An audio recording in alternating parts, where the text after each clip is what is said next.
साथियों, मैं रोहित गुरावा आज आपको इंग्लिश ग्रामर के एक महत्वपूर्ण अध्याय टेंसेस के बारे में कुछ जानकारी देना चाहता हूँ। अगर ये जानकारी आपके भविष्य के लिए लाभदायक हो तो प्लीज़ हमारे channel Mukesh Gurawa GK and Hindi को सब्सक्राइब करें तथा इस वीडियो को लाइक, शेयर, कमेंट ज़रूर करें। देखते हैं टेंस का अर्थ होता है काल या समय। काल या समय को भी 3 प्रकार का मानते हैं, मानव की कल्पनाओं पर आधारित। पहला टेंस होता है प्रेजेंट टेंस, दूसरा होता है पास्ट, तीसरा होता है फ्यूचर टेंस। प्रेजेंट का अर्थ होता है वर्तमान तथा पास्ट का अर्थ होता है भूत तथा फ्यूचर का अर्थ होता है भविष्य। इन सब के साथ में जैसे प्रेजेंट टेंस तो बन जाएगा वर्तमान काल, पास्ट टेंस तो बन जाएगा भूतकाल और फ्यूचर टेंस तो ये बन जाएगा भविष्य काल। प्रेजेंट टेंस के वाक्यों के अंत में हमेशा है या हूँ शब्द इत्यादि शब्द आते हैं। इसकी ही पहचान हम हिंदी में कैसे करें?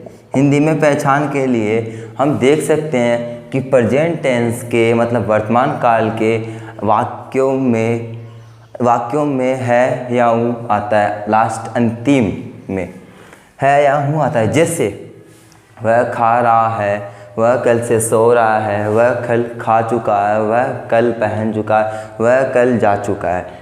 इसी प्रकार पास्ट का अर्थ भूत। आप सभी जानते हो कि भूत हमारे जो है ख़त्म हो चुका है, जो जा चुका है उसे भूत कहा जाता है। इसी काल पास्ट टेंस भूतकाल, भूत के साथ काल जो बन जाता है भूतकाल की भी हिंदी में हम पहचान कैसे करें? भूतकाल के वाक्यों की हम हिंदी में पहचान कैसे करें? भूतकाल के वाक्यों का अंत में था, थे और थी इत्यादि शब्द आएंगे। जैसे वह खाता था, वह पीता था, वह गाता था, वह कल से गा रहा था, वह कल से जा चुका था, वह कल से खा रहा था।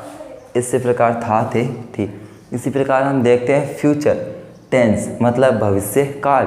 फ्यूचर टेंस भविष्य काल मतलब जो आने वाला कल।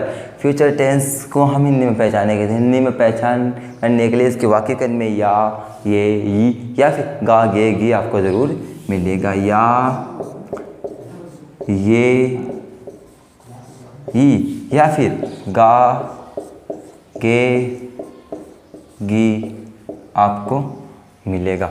जैसे वह कल जयपुर जाएगा, जैसे वह कल जयपुर जा रहा होगा, वह कल से जयपुर आ रहा होगा। इसी प्रकार या, ये, गा, गे, गी मिल रहे तो ये हो गया भविष्य काल मतलब फ्यूचर टेंस। अब हर टेंस के 4 भाग होते हैं, मतलब ये 3 टेंसेस हैं, उनके 4 भाग होंगे। तो 4 भाग कौन कौन से हैं? तीनों टेंस के एक ही प्रकार 4 भाग पाए जाते हैं, 2, 3 और ये 4। पहले देख लेते हैं पहला होता है इंडेफिनेट।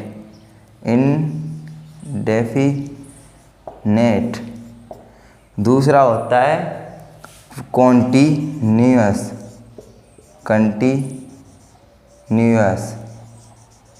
कंटिन्यूअस या फिर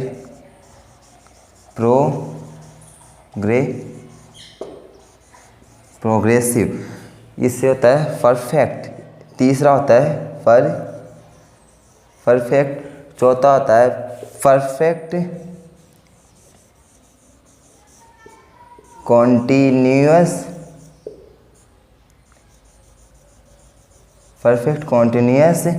या फिर प्रोग्रेसिव। इंडेफिनेट टेंस की भी अपनी पहचान होती है। इंडेफिनेट टेंसेस के वाक्यों के अंत में हमेशा आपको मिलेगा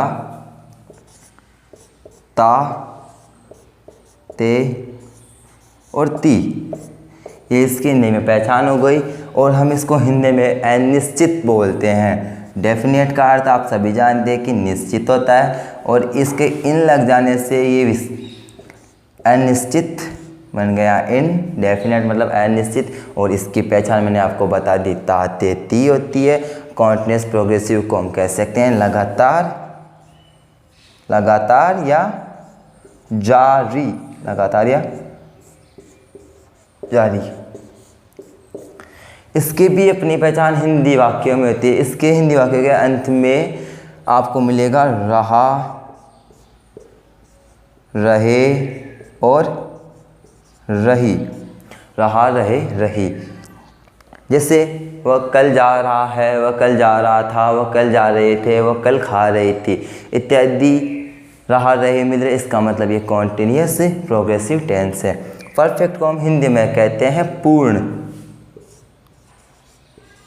पूर्ण मतलब जो हो चुका।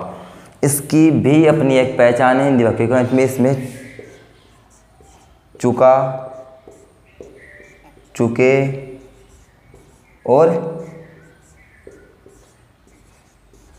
चुकी इत्यादि शब्द हमको इसके वाक्य के अंत में मिलते हैं।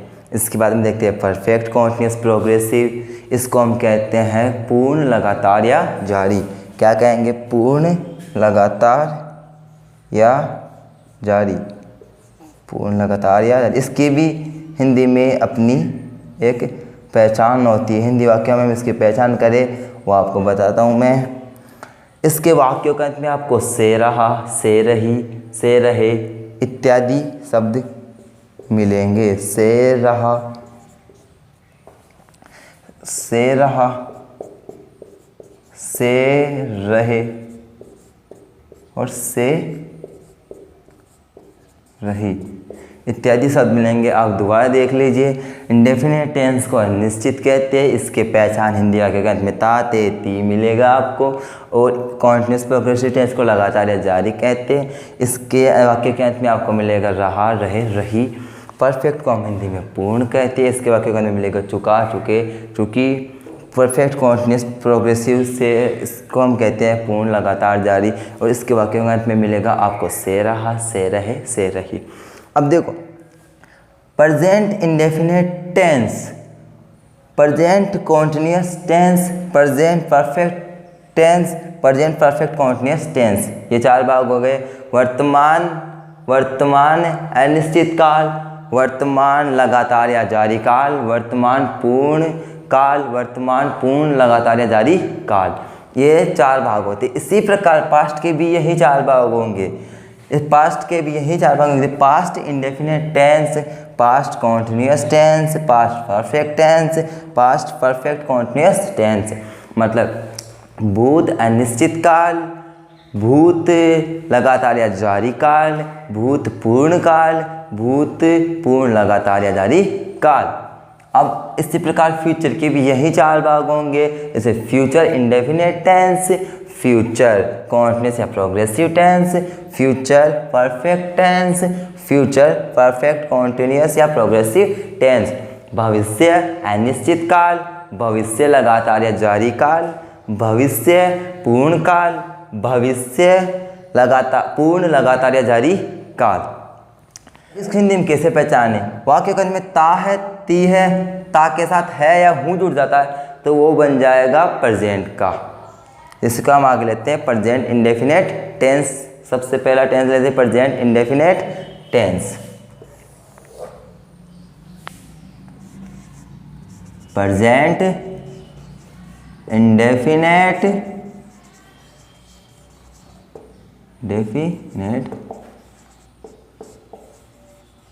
टेंस, इसको हिंदी में कहते हैं वर्तमान अनिश्चित, वर्तमान अनिश्चित,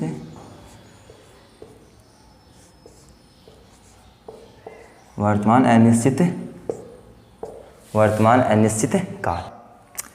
देखो दोस्तों, हम हर किसी की अपनी पहचान होती है। तो प्रेजेंट इंडेफिनिट टेंस की भी एक अपनी पहचान है। इसकी दोनों हिंदी और इंग्लिश दोनों सब्जेक्ट्स में आप इसकी पहचान कैसे कर सकते हैं सेंटेंसेस में, तो मैं आपको हिंदी में इसकी पहचान बताता हूँ। हिंदी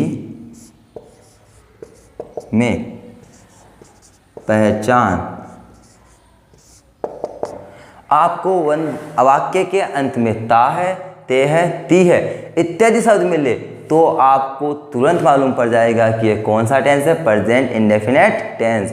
वाक्य के अंत में ता है, ते है, टी है मिले तो आप कौन सा टेंस समझेंगे, present indefinite tense.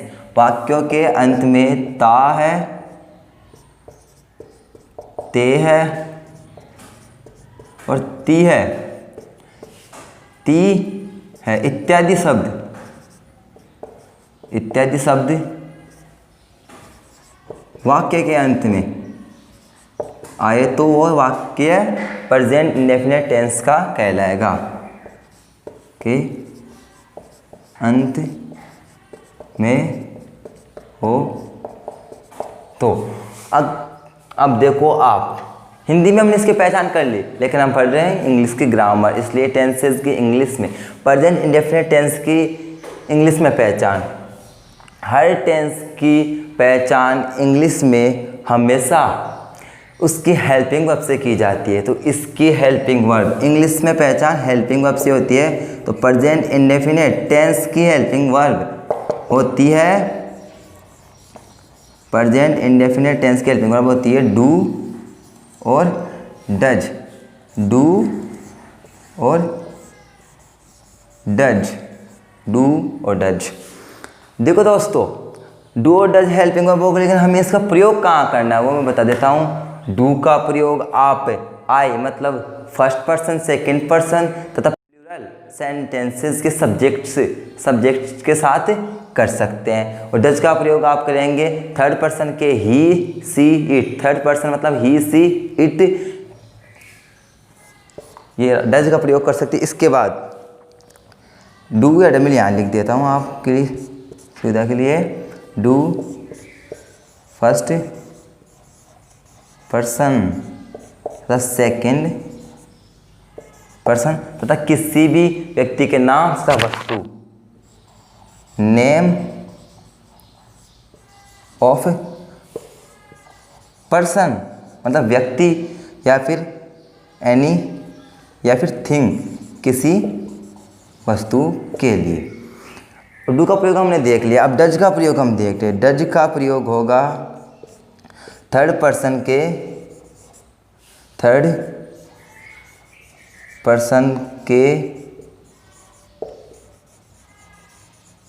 Singular subjects के साथ। तो वाक्य में थर्ड पर्सन अगर ही, सी, इट। पर्सन्स तीन प्रकार के होते हैं।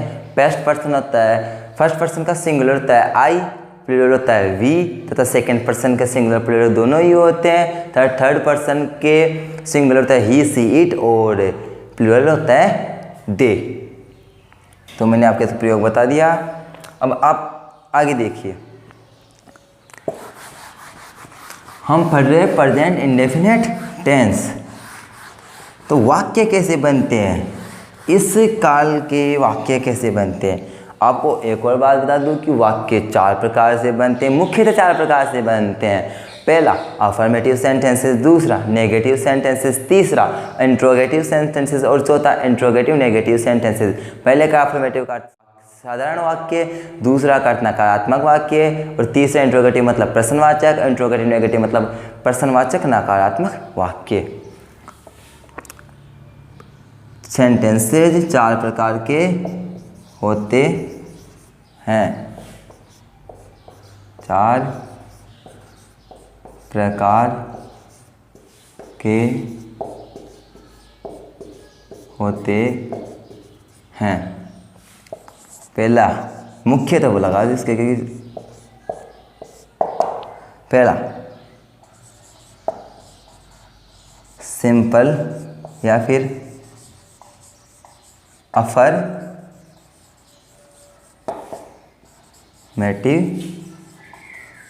सेंटेंसेस, दूसरा नेगेटिव सेंटेंसेस। तीसरा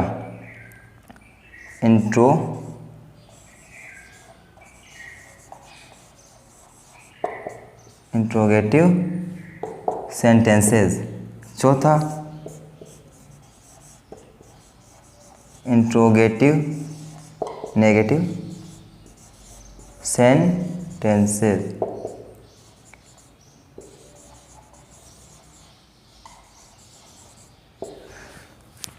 सिंपल का अर्थ होता है साधारण। इसका होगा नकारात्मक। ये होगा प्रश्नवाचक।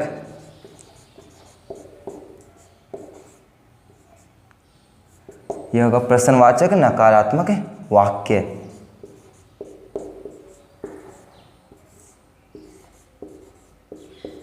नकारात्मक वाक्य। चलो हम सबसे पहले प्रेजेंट इंडेफिनिट टेंस पढ़ रहे थे, तो इसके सिंपल अफर्मेटिव सेंटेंसेस बनाने का रूल देख लेते हैं।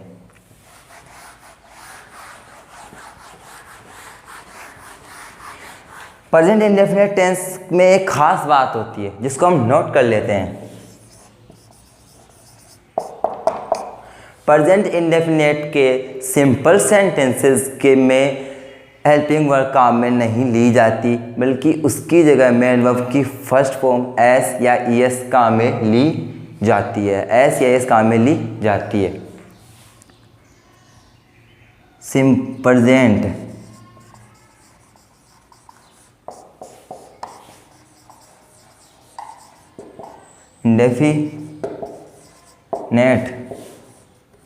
इंडेफिनिट प्रेजेंट इंडेफिनिट टेंस में के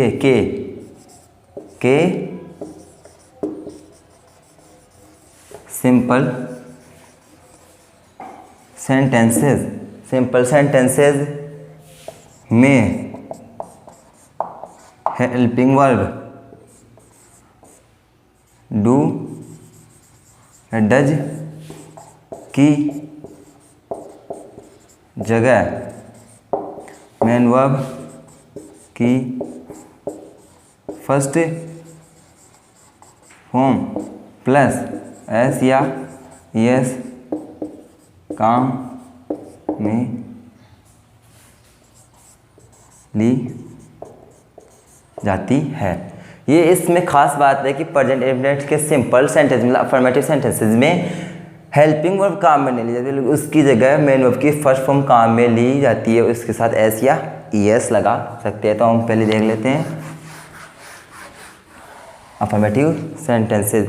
और प्रेजेंट इंडेफिनिट टेंस में हमेशा मेन वर्ब की फर्स्ट फॉर्म काम में ली जाती है। मेन वर्ब की फर्स्ट फॉर्म काम में ली जाती है। हम आगे देख लेते हैं। हम इसमें प्रेजेंट इंडेफिनिट टेंस के सिंपल सेंटेंसेस बनाते हैं।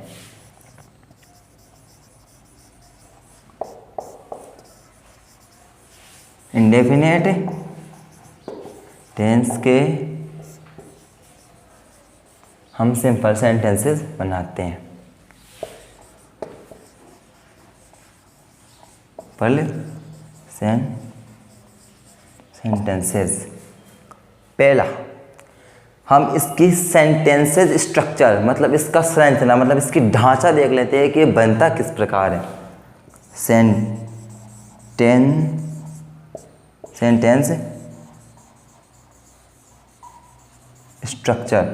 सेंटेंस स्ट्रक्चर जैसे एक किसी काम को करने से पहले उसकी पूरा रणनीति तैयार की जाती है, खाका तैयार किया जाता है। इसी प्रकार इसको बनाने से पहले इसको रूल मतलब ये किस प्रकार बनता है इसका शॉर्ट देख लेते हैं।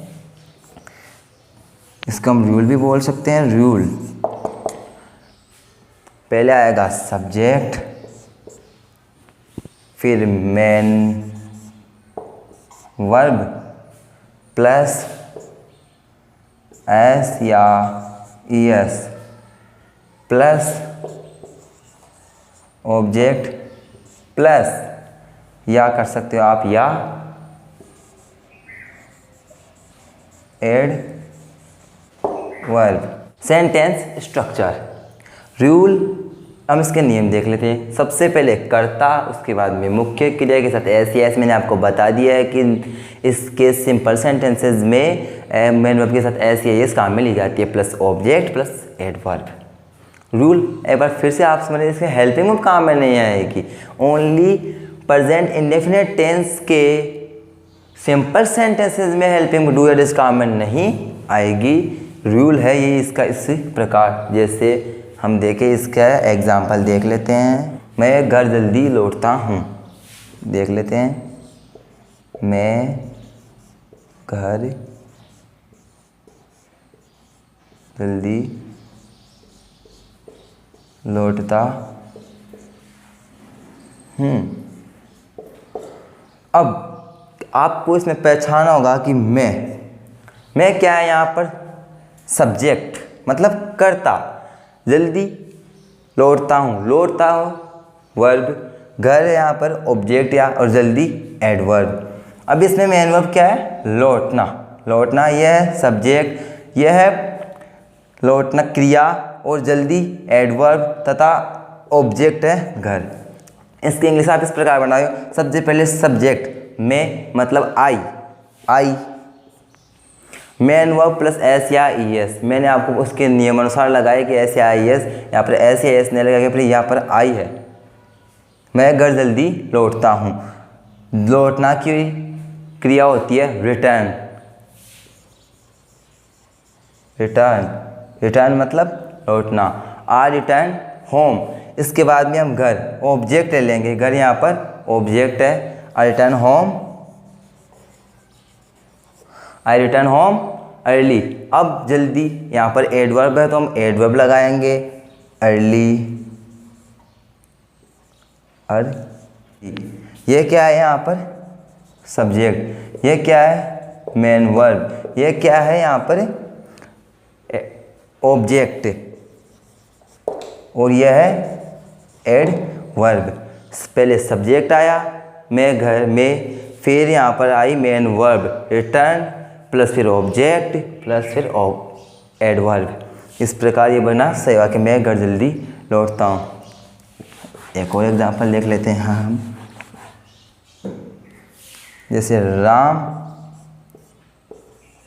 खाना खाता है। अब यहाँ पर कर्ता कौन है, राम क्या कर रहा है, खाना खाया है। तो यहाँ पर कर्ता कौन माना जाएगा, राम। कर क्या रहा है, खाना खाने की क्रिया। तो ये क्रिया और ये ऑब्जेक्ट, और ये पहचान होएगी कि ये किस टेंस का खाता है, प्रेजेंट इंडेफिनिट टेंस, इसलिए और साथ सिंपल या अफर्मेटिव सेंटेंस, इसलिए इसमें हेल्पिंग वर्ब काम में नहीं आएगी। तो राम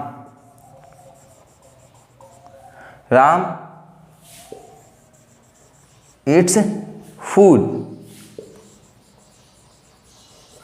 यहाँ पर राम है सब्जेक्ट, इट्स है वर्ब मेन वर्ब, और फूड है यहाँ पर ऑब्जेक्ट। चलो अब हम आगे देख लेते हैं नेगेटिव सेंटेंसेस की स्ट्रक्चर तथा रूल। नेगेटिव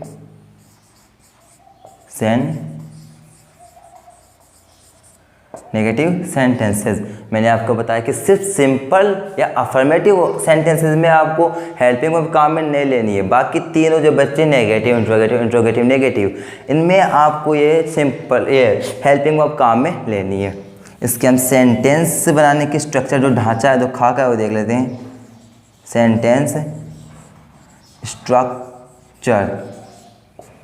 स्ट्रक्चर का मतलब ढांचा या संस्था। इसको हम रूल के द्वारा भी समझ सकते हैं। नेगेटिव में हमेशा हेल्पिंग वर्ब काम में आएगी। सब पहले सब्जेक्ट प्लस हेल्पिंग वर्ब काम में आएगी। तो इसमें हेल्पिंग वर्ब डू या डज, हम इसको कोष्टक में लिखते हैं, डू या फिर does, plus not plus verb plus object plus adverb plus others dot comma. एक बार फिर से देख लीजिए, सब्जेक्ट हेल्पिंग वर्ब डू या does not plus verb plus object. Rules, helping verb do या डज का कहाँ होगा? डू का प्रयोग तो आपको first person, second person, name of any person, किसी व्यक्ति का नाम और किसी वस्तु के साथ करना है। तो डज का प्रयोग आपको थर्ड पर्सन के सिंगुलर मतलब ही सी इट के साथ करना है। तो हम इसका एक उदाहरण देख लेते हैं। जैसे वह मंदिर नहीं जाता है। वह मंदिर नहीं जाता है, ये नेगेटिव कैसे बना? इसमें नहीं मतलब मना करने की स्थिति दर्शाई गई है, नहीं, तो ये नेगेटिव सेंटेंस अपने आप बन गया, वह मंदिर नहीं जाता है। तो यहाँ पर वह क्या है? वह है सब्जेक्ट।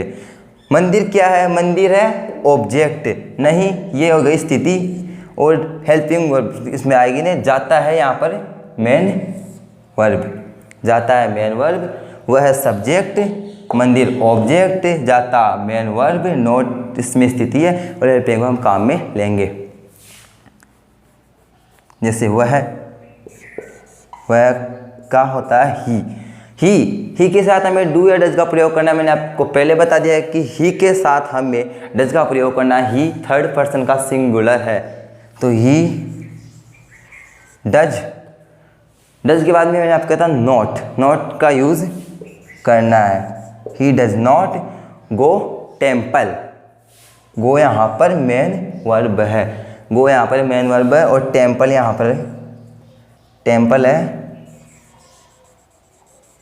ऑब्जेक्ट। वह मंदिर नहीं जाता है, he subject, does helping verb, not state स्थिति, गो वर्ब, टेम्पल है ऑब्जेक्ट।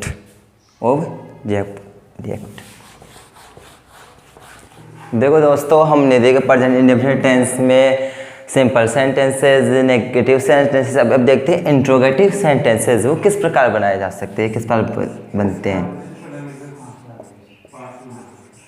इंट्रोगेटिव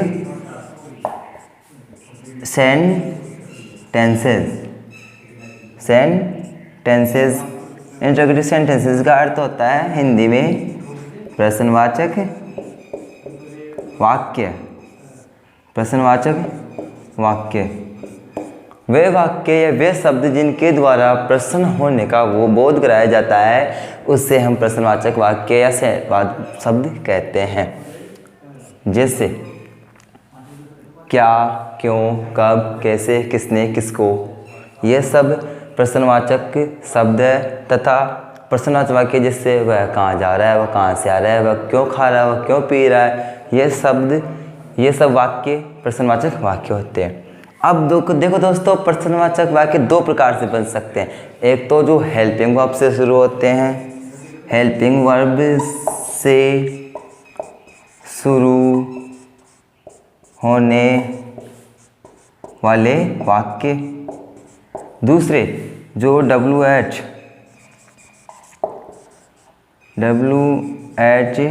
वर्ड से शुरू होने वाले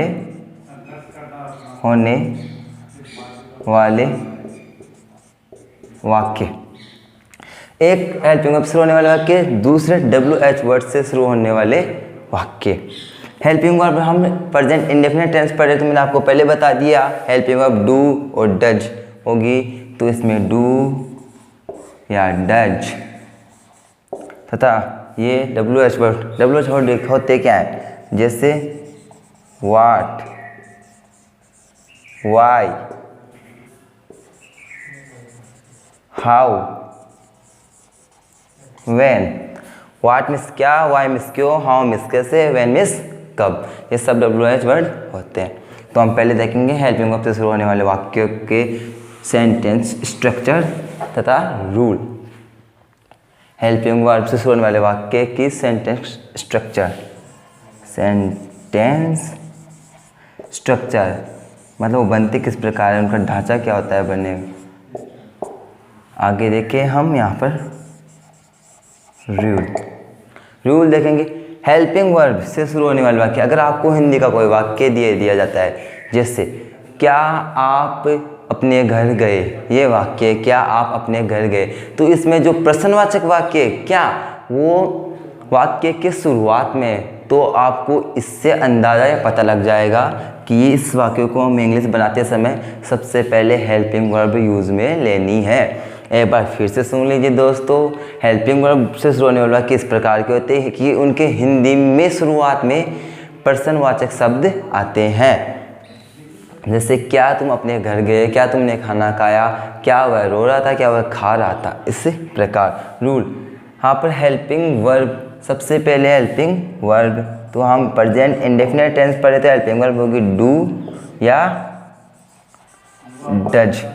इसके आगे प्लस हम लेंगे सब्जेक्ट, प्लस हम इसमें लेंगे मेन वर्ब की फर्स्ट फॉर्म, क्योंकि हम प्रेजेंट इंडेफिनिट टेंस पढ़ रहे हैं। इसके बाद हम लेंगे ऑब्जेक्ट प्लस एड वर्ब। अब जैसे हम कोई वाक्य लेते हैं एग्जाम्पल के लिए, एग्जाम्पल, क्या तुम मनीष को जानते हो, या क्या आप मनीष को जानते हो, क्या आप मनीष को जानते हो, क्या आप मनीष को जानते हो। अब देखो इसमें दो सब्जेक्ट्स हैं, आप और मनीष, लेकिन जो पहले है, जो प्रश्नवाचक शब्द के बाद में, उसे सब्जेक्ट माना जाता है। तो इस यहाँ पर हेल्पिंग वर्ब यू के अनुसार आएगी, मनीष के अनुसार नहीं। यू के अनुसार हेल्पिंग वर्ब आएगी डू, क्योंकि यू सेकंड पर्सन, मैंने आपको पहले बता चुका हूँ कि यू के साथ सेकंड पर्सन के साथ कौन सी हेल्पिंग वर्ब काम में ली जाती है, तो यहाँ पर आएगी डू। फिर इसमें सब्जेक्ट है आप, तो यहाँ पर हम सब्जेक्ट लेंगे डू यू। इसके बाद में मेन वर्ब क्या है, जानना, तो जानना को इंग्लिश में एक बोला जाता है KNOW, नो मीन्स जानना। डू यू नो, इसमें बच गया others Manish, do you know Manish, do you know Manish, do you know Manish, और लास्ट में क्वेश्चन मार्क मतलब इंट्रोगेटिव साइन। देखो डू यहाँ पर हेल्पिंग वर्ब, क्योंकि प्रेजेंट इंडेफिनिट टेंस की बात करें तो डू को लेंगे। इसके बाद आप यहाँ पर सब्जेक्ट, नो यहाँ पर है मेन वर्ब, तथा मनीष है यहाँ पर अदर सब्जेक्ट या अदर्स, और लास्ट में क्वेश्चन मार्क। दूसरा WH वर्ड्स से शुरू होने वाले वाक्य, इसमें क्या होगा, जो हिंदी के सेंटेंसेस होगा उसमें जो प्रश्नवाचक शब्द है वो वाक्य के बीच में आएगी। जैसे आप किस से मिलना चाहते हो, आप कहाँ गए थे, आप कब सो रहे थे, आप कब क्या कर रहे थे, ये से WH वर्ड। अब इसके सेंटेंस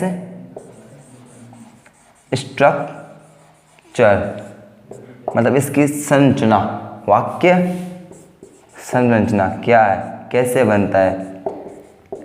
रूल देखेंगे हम अब। रूल सेंटेंस स्ट्रक्चर, इसमें सबसे पहले हम वाक्य को WH वर्ड से शुरू करेंगे। जब हम हिंदी से इंग्लिश बनाएंगे तो हम WH वर्ड से वाक्य को शुरू करेंगे। WH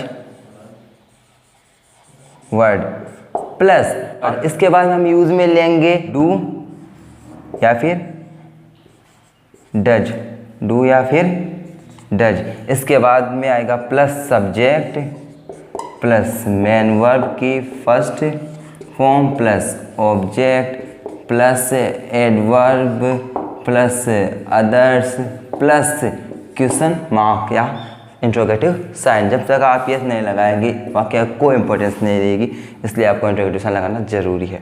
WH वर्ड जैसे हम को लेते हैं, आप किससे मिलना चाहते हो, आप किससे मिलना चाहते,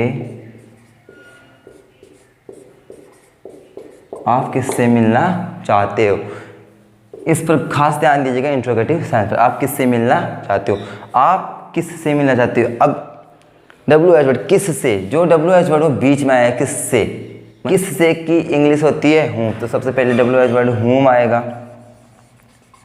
हूम। इसके बाद में किससे, आप मतलब यू, तो यू के साथ हमने आपको बताया था कि डू का प्रयोग करना है, तो हूम डू आप यू आ गया, you want to meet, want चाहना इसमें मेन वर्ब है, तो इसमें क्या है, चाहना की स्पेलिंग क्या होती है, want, Hindi want to meet, इसमें टू कनेक्टिव का काम कर रहा है और मीट अदर ऑक्सिलरी मतलब और अन्य वर्ब है। चलो दोस्तों तो हम आगे देखते हैं interrogative negative sentences. Interrogative sentence मैंने आपको बताया दो प्रकार से बन सकते हैं, हेल्पिंग वर्ब से शुरू होने वाले, WH वर्ड से शुरू होने वाले। अब हम देखते हैं interrogative negative sentences. Interrogative negative sentences मैं लिख देता हूँ, इंट्रोगेटिव नेगेटिव सेंटेंसेस। प्रश्नवाचक नकारात्मक वाक्य, नकारात्मक वाक्य मतलब ऐसे वाक्य जिनमें प्रश्न भी हो रहा है और किसी चीज़ को नकारा भी जा रहा है, मतलब मना भी किया जा रहा है। ये भी दो प्रकार से बनाए जा सकते हैं। पहला वही WH हेल्पिंग वर्ब से शुरू होने वाले, से शुरू होने वाले, और दूसरा WH वर्ड से शुरू होने वाले। मैं इन दोनों आपको पहले बता चुका हूँ, बस आपको इसमें करना क्या है, आप इसमें नेगेटिव शब्द का यूज़ करना है, नॉट शब्द का यूज करना है। तो हम पहले हेल्पिंग वर्ब से शुरू होने वाले वाक्य को देख लेते हैं। हेल्पिंग वर्ब से शुरू होने वाले वाक्य, अब से शुरू होने वाले वाक्य, तो हम इसके सेंटेंस स्ट्रक्चर देख लेते हैं, या सेंटेंस इसके ढांचा देख लेते हैं किस प्रकार बनता है। सेंटेंस स्ट्रक्चर, इसमें देखते हैं रूल्स क्या कहते हैं।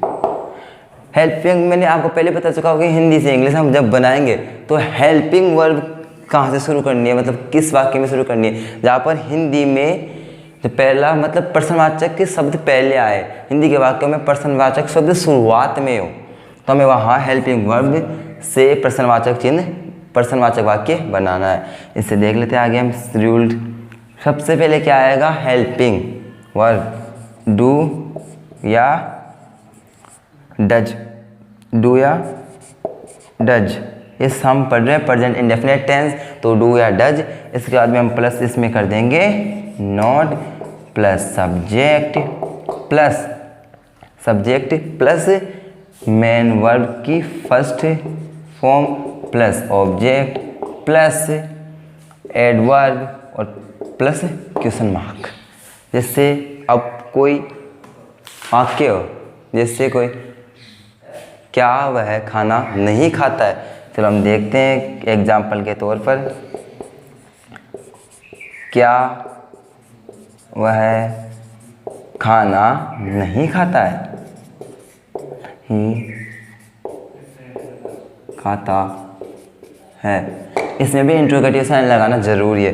क्या वह खाना नहीं खाता है, तो क्या वह ही के साथ में आपको बता चुका हूँ कि के साथ हमें क्या करना है, डज का यूज, क्योंकि ये थर्ड पर्सन सिंगुलर है तो हमें इसके यूज करना है डज। डज नॉट सब्जेक्ट क्या है वह है, तो इसमें ही आ गया। डज नॉट ही, इसमें मेन वर्ब क्या है? खाना, खाता, तो eat. Does not he eat food, he eat food, question mark. एक बार दोबारा देख लो दोस्तों, क्या वह खाना नहीं खाता है? इसमें हेल्पिंग शुरू की तो डज आ गया है, क्योंकि ही थर्ड पर्सन सिंगुलर के साथ डज का ही हो जाता है। ही सब्जेक्ट है, ईट मेन वर्ब है, फूड इसमें ऑब्जेक्ट है, और नॉट इसमें स्टेट स्थिति है। तो चलो दोस्तों हम आगे देखते हैं WH वर्ड से शुरू होने वाले वाक्य जो हमारे हैं। इस इंडेफिनिट टेंस का आखिरी सेंटेंस है WH वर्ड से शुरू होने वाले वाक्य। WH वर्ड से शुरू होने वाले वाक्य 2 नंबर डाल देता हूँ मैं यहाँ पर। मैंने आपको पहले इसकी स्ट्रक्चर बता चुका हूँ, उसमें इंट्रोगेटिव, बस इसमें आप हमें नोट का यूज़ करना है। तो आप फिर से देख लीजिए, सेंटेंस स्ट्रक्चर तथा रूल। इसमें रूल क्या कहते हैं? रूल हमें करना क्या है? बस नोट लगाना है बीच में, और वही चीज़ है जो हमने इंट्रोगेटिव सेंटेंसेस में देखी है। इसकी देख लेते हैं। WH वर्ड से शुरुआत करेंगे, उसके बाद वाक्य में डू नॉट या फिर डजन नॉट का यूज़ होगा। इसके बाद भी हम सब्जेक्ट प्लस मेन वर्ब की first form plus object plus adverb plus question mark. Question mark ज़रूरी है।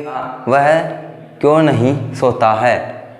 वह क्यों नहीं सोता है? एग्जाम्पल, वह क्यों नहीं सोता, वह क्यों नहीं सोता है। क्वेश्चन मार्क ज़रूर लगाए दोस्तों। वह क्यों, क्यों यहाँ पर बीच में, तो क्यों का इंग्लिश में क्या होगा वर्ड? वाई। वाई क्यों, वह ही के साथ मैं पहले आपको बता चुका हूँ डजन नॉट लगा गया, तो यहाँ पर doesn't, why does not he sleep, question mark. Why does not he sleep. Why यहाँ पर WH वर्ड है, डज यहाँ पर हेल्पिंग वर्ब है, नॉट यहाँ पर स्थिति है, ही यहाँ पर सब्जेक्ट है, और सोना यहाँ पर क्रिया है, यहाँ पर क्रिया है। देखो दोस्तों, आज हमने प्रेजेंट इंडेफिनिट टेंस देखे, इसके 4 सेंटेंसेस देख के उसके बारे में आपको उदाहरण देकर समझाया। अगर आपको ये वीडियो अच्छी लगी हो और अगर इसमें कोई शिकायत हो तो प्लीज़ मुझे कमेंट करके ज़रूर बताएं, और अगर आपको वीडियो अच्छी लगी हो तो प्लीज़ लाइक शेयर